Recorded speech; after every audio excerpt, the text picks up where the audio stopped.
नमस्ते साथियों। आज हम राजस्थान की स्थलाकृतिक या फिर भौतिक विभाग का अध्ययन करेंगे।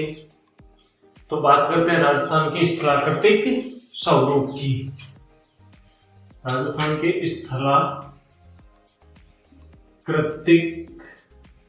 स्वरूप।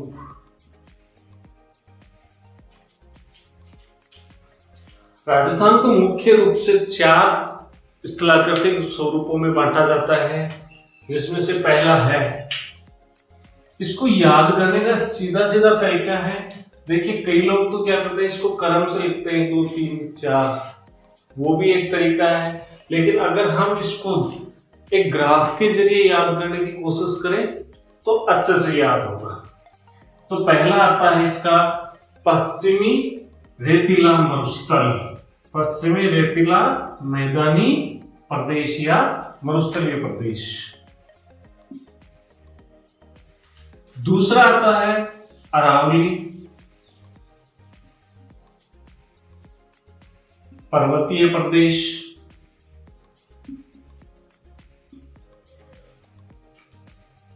तीसरा आता है दक्षिण पूर्वी मैदानी प्रदेश। और चौथा आता है दक्षिणी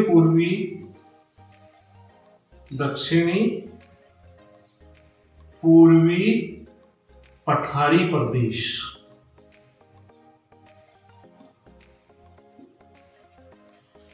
साथियों, ये 4 बड़े स्थलाकृतिक स्वरूपों में बांटा जाता है राजस्थान को। अब इनके आगे भी डिवाइडेशन है, इसीलिए मैंने इसको एक चार्ट के रूप में लिखने की कोशिश की है और आपको चार्ट के जरिए समझाने की कोशिश करूंगा। अब इस मरुस्थलीय प्रदेश को पुनः 2 भागों में बांटा जाता है।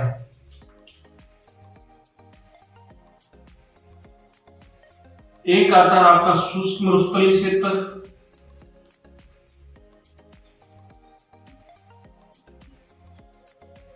और एक आता है आपका अर्ध शुष्क मरुस्थलीय क्षेत्र।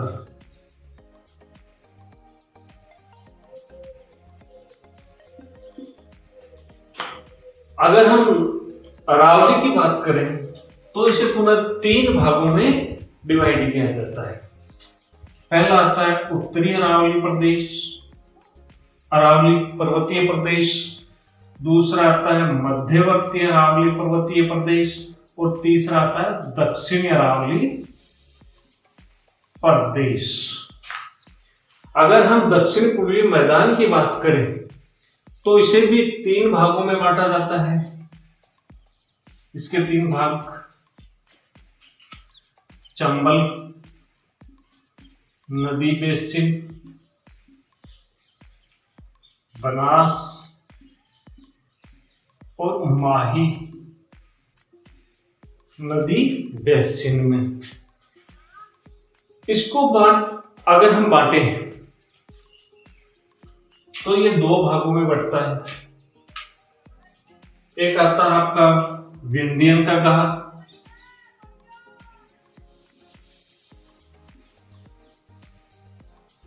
और दूसरा हाड़ौती का पठार। इस तरीके से ये इसके डिवाइडेशन है। अब अगर हम बात करें शुष्क मरुस्थलीय प्रदेश की, शुष्क मरुस्थलीय प्रदेश की, तो हम पहले बात करेंगे राजस्थान के पश्चिमी जो रेतीला प्रदेश है, इसकी बात करेंगे। साथियों, यहां बहुत साल पहले 33 सागर हुआ करता था, लेकिन भूगर्भीय हलचलों के कारण से 33 सागर का अस्तित्व समाप्त हो गया। ठीक है, 33 सागर के समाप्त होने के बाद में यहां पर बहुत तरह की वनस्पतियां और जैव विविधताएं आई थी, लेकिन अति पशुचारण और अनियंत्रित वृक्षों की कटाई, वनों की कटाई के कारण ये प्रदेश धीरे धीरे धीरे धीरे शुष्कता की ओर बढ़ता चला गया, और जैसे आज हम देख रहे हैं इस प्रदेश को, वैसा इसका निर्माण हो गया था। ये तो है इसकी ये बात प्रमुख। इसके बाद में अगर हम बात करें तो ये विश्व का एकमात्र जीवित, या फिर जिसको ये कहें कि सबसे ज्यादा जैव विविधता वाला मरुस्थल है। दुनिया में दो तरह के मरुस्थल होते हैं, या तो शुष्क मरुस्थल या फिर बर्फीले मरुस्थल। दोनों में अगर हम देखें तो सबसे ज्यादा आबादी, यानी कि ये जीवित मरुस्थल है। जैव विविधता की दृष्टि से देखें तो ये सबसे ज्यादा जैव विविधता वाला मरुस्थल है। जैव विविधता का मतलब है कि यहाँ पर अनेक प्रकार के पेड़ पौधे, जीव जंतु पाए जाते हैं, जबकि सामान्यतः देखें हम मरुस्थलों में तो पेड़ पौधे और जीव जंतुओं की संख्या बहुत कम, या अनेक प्रकार की जो प्रजाति हैं वो नहीं पाई जाती। जबकि यहाँ पर पाए जाने वाले बहुत सी प्रकार के जीवों की प्रजातियां पाई जाती हैं, बहुत से प्रकार के जीव पाए जाते हैं। अमूमन हम देखें तो 5 से 7 किलोमीटर के अंदर अंदर कोई ना कोई गांव बसा हुआ मिल जाता है हमें। इसी प्रकार बहुत सी प्रकार की पेड़ पौधे, झाड़ियां मिल जाती है। तो ये आता है इसकी जीव विविधता। अब बात करें हम कि पश्चिमी रेगिस्तानी जो रेतीला जो मरुस्थल है, इसके अंदर टीले पाए जाते हैं 3 प्रकार के। इसमें मोटे रूप से 3 प्रकार के टीले पाए जाते हैं। पहाड़े में तो ज्यादा पाए जाते हैं, लेकिन मुख्य रूप से जो पाए जाते हैं वो 3: अनुप्रस्थ,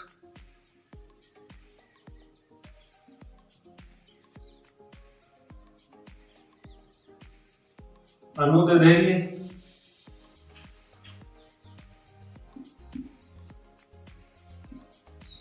और बरखान।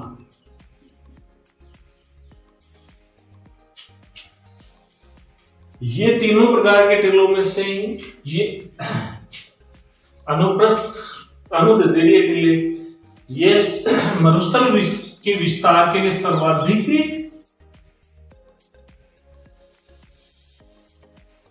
कारण है बड़े, क्योंकि ये हवा के समांतर उठते हुए एक स्थान से दूसरे स्थान पे एक क्रम से आगे बढ़ते रहते हैं, और ये मरुस्थलों का विस्तार करते हैं। जबकि बरखान प्रकार के अर्धचंद्राकार टीले होते हैं, और ये सबसे ज्यादा विनाशक होते हैं।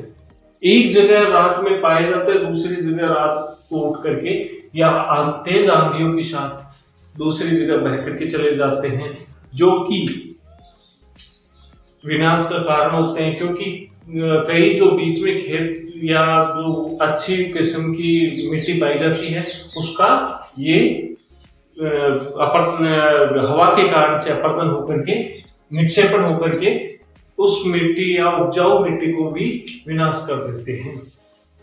तो ये सबसे ज्यादा विनाशक होते हैं।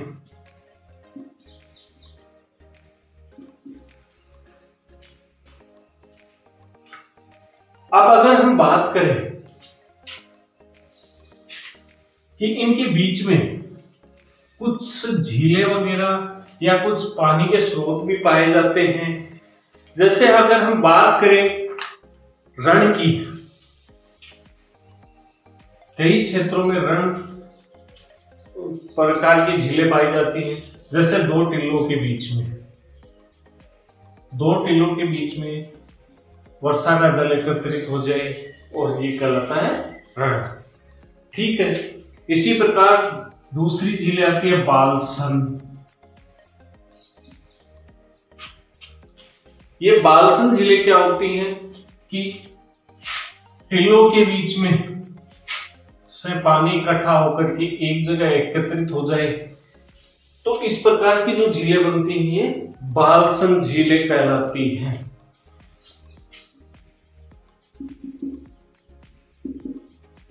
तीसरी आती है प्लाया। हवा के कारण या पवन के कारण कोई पथरीला भाग था,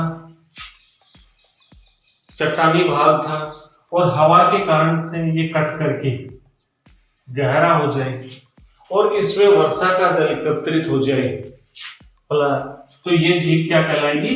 पलाया झील। कई जगह क्या होती है कि पलाया झील भूमिगत, लवणीय भूमिगत होने के कारण ये खारी भी हो सकती है। अब अगला आता है खड़ी। चौथी प्रकार की जो झीलें पाई जाती है खड़ी, मुख्य रूप से पश्चिमी राजस्थान में रेतीले मरुस्थल में ये 4 प्रकार की झीलें पाई जाती हैं। खड़ी क्या होती है कि जो भूमि का स्वाभाविक रूप से जो नीचे वाला हिस्सा है उसमें पानी, वर्षा का पानी इकट्ठा हो जाता है और ये पानी खेतों में कृषिगत कार्य के लिए काम में लिया जाता है। इसी प्रकार इस खड़ीन की बात करें तो ये खड़ीन झील के साथ साथ एक कृषि का प्रकार भी है, कृषि का प्रकार भी है। ये इस खड़ीन झीलों के कारण से ही इसका खड़ीन कृषि प्रकार भी आता है। अब अगर हम बात करें शुष्क मरुस्थल या इनकी, ये तो देख लिया हमने कि इनमें क्या क्या पाया जाता है, कि बालू का स्तूप कौन कौन से हैं, झीलें कौन कौन सी हैं।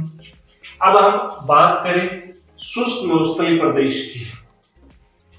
शुष्क मरुस्थलीय प्रदेश में आपका पूरा का पूरा बीकानेर, जैसलमेर,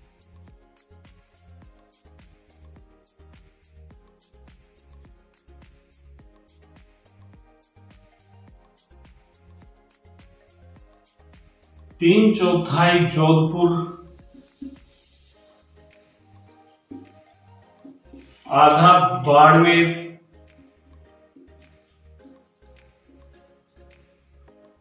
एक चौथाई नागौर और एक चौथाई चूरू जिला इसमें सम्मिलित है। ये शुष्क मरुस्थलीय की, ये जो क्षेत्र है ये एकदम शुष्क मरुस्थलीय क्षेत्र में आता है। इसको कैसे हम डिफाइन करेंगे ये शुष्क मरुस्थलीय या शुष्क मरुस्थलीय? तो 25 सेंटीमीटर वार्षिक वर्षा रेखा के द्वारा, वार्षिक वर्षा रेखा द्वारा इन दोनों क्षेत्रों को अलग किया जाता है। यहां पर इन क्षेत्रों में 25 सेंटीमीटर वार्षिक वर्षा से कम वर्षा इन क्षेत्रों में होती है। ठीक, इसके बाद यहां पर एक क्षेत्र बनता है जो कि आता है मोहनगढ़,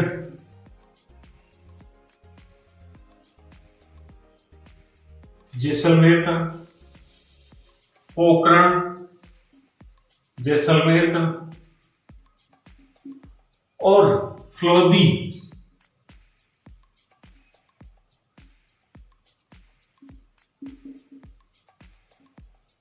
ये आता है जोधपुर का। इन तीनों स्थानों के बीच में ये एक त्रिकोणनुमा प्रदेश में, क्षेत्र में, ये जो क्षेत्र है ये बालू का स्तूप मुक्त क्षेत्र है। ये बहुत बार पूछ लिया जाता है कि यहाँ पर बालू का मुक्त स्तूप क्षेत्र कौन सा है। तो इस तरीके से ये एक जो ट्रायंगल बनता है, मोहनगढ़, पोखरण, फ्लोदी, या फ्लोदी है जोधपुर में, जैसलमेर का मोहनगढ़ और जैसलमेर का ही पोखरण। मोहनगढ़ बीकानेर की जस्ट सीमा के पास में ही है, तो ये याद रखना। ये जो क्षेत्र है ये बालू का स्तूप मुक्त क्षेत्र है, यानी यहाँ पर बालू का स्तूप नहीं पाए जाते हैं। अब हम बात करें अर्धशुष्क मरुस्थलीय प्रदेश की। तो अर्धशुष्क मरुस्थलीय प्रदेश को पुनः 3 भागों में बांटा जाता है। अर्ध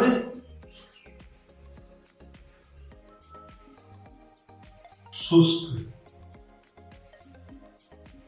मरुस्थलीय प्रदेश। इसको पुनः 3 भागों में बांटा जाता है। पहला आता है इसका घग्गर का क्षेत्र या घग्गर बेसिन। दूसरा आता है शेखावाटी का अंतः जलीय प्रदेश। और तीसरा आता है आपका लूणी बेसिन।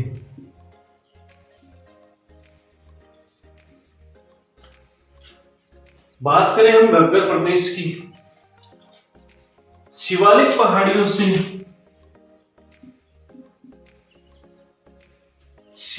पहाड़ियों से हिमाचल प्रदेश से निकलकर एक नदी आती है साहब, जो कि पंजाब हरियाणा में बहने के बाद में हनुमानगढ़ जिले की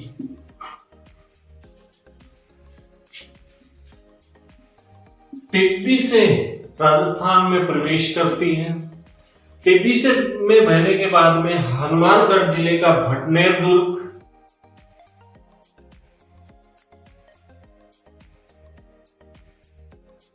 इसके बाद में हनुमानगढ़ शहर,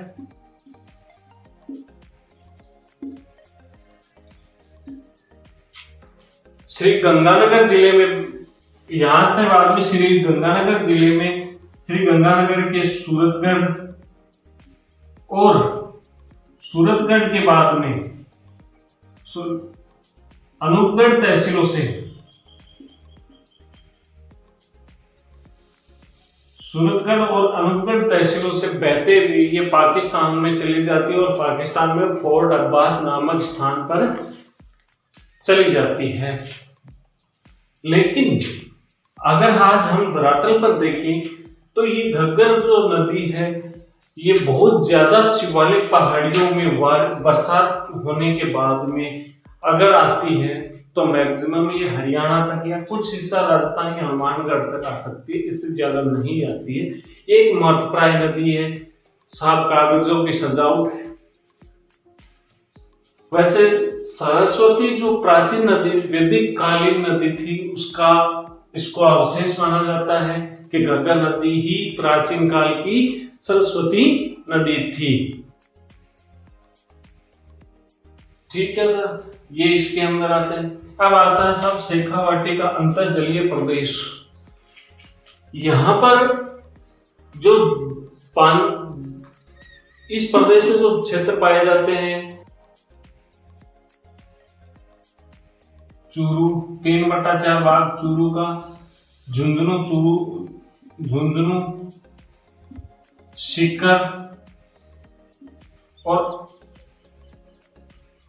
1/4 भाग नागौर का। ये जो क्षेत्र है ये अंतर्जलीय प्रदेश है। यहाँ पर कुएं सबसे ज्यादा पाए जाते हैं। यहाँ पर प्रमुख रूप से निकलने वाली एक नदी कांतली, जो कि इन्हीं झुंझुनू के और चूरू की सीमा के पास धोरों में जाकर के समा जाती है। और यहाँ जो पाया जाता है नीचे जो चट्टानें पाई जाती है वो चूनायुक्त चट्टानें पाई जाती हैं। इस क्षेत्र में चूनायुक्त प्रदेश होने के कारण यहाँ की जो जनता है या जो यहाँ के जो रहने वाले इंसान है, सबको एक समस्या आई हुई है फ्लोराइड की, क्योंकि नीचे का जो पानी है वो चूनायुक्त होने के कारण यहाँ फ्लोराइड की समस्या सबसे ज्यादा आई हुई है। चाहे कोई सा भी टूथपेस्ट यूज करें, यहाँ के लोग दांत सबके पीले ही रहने वाले हैं। अब आते हैं हम लूणी बेसिन पे। तो लूणी बेसिन, लूणी नदी है अजमेर की नाग पहाड़ से निकल करके, अजमेर के नाग पहाड़ से निकलकर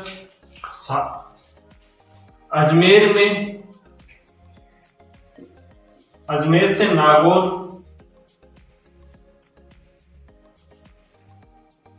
नागौर से पाली, जोधपुर, बाड़मेर और जालोर को जाती है। यहां से जाने के जालोर से के बाद में ये नदी गुजरात में चली जाती है और कच्छ के रण में समा जाती है। बाड़मेर तक लूनी नदी, बाड़मेर के जो बालोतरा क्षेत्र है वहां तक लूनी नदी जाने के बाद में इसका पानी खारा हो जाता है।